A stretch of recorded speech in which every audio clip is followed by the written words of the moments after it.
So in this video, I want to sketch y equals 1 over x plus 5. So if we're starting out with the graph of y equals 1 over x, then we can see that we've just added 5 to the outside. Now, if we add 5 to the outside, that is definitely a translation.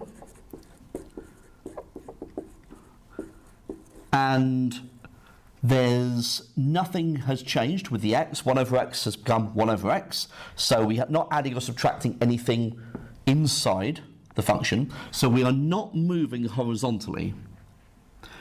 But because we've got plus 5 on the outside, that's a move vertically. And it is as you expect. And so that is positive 5. So if we just briefly think about what 1 over x looked like, it had two asymptotes, one on the y-axis, one on the x-axis, and the curve looked like this.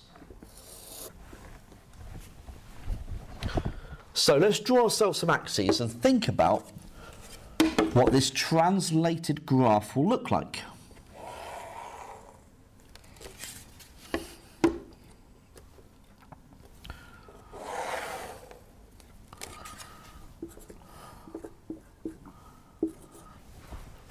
So when you translate a graph, the asymptotes translate with it, okay?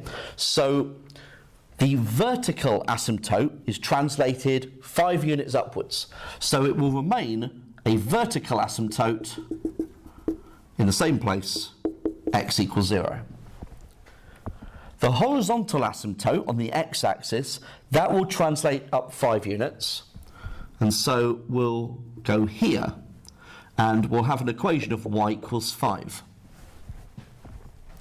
So the rest of the graph we can fill in. This piece has been translated up 5 units and will now be here. This piece translates up 5 units and will now be here. And so there is now one more point of interest, which is where this graph crosses the x-axis. And that can be found when y is 0.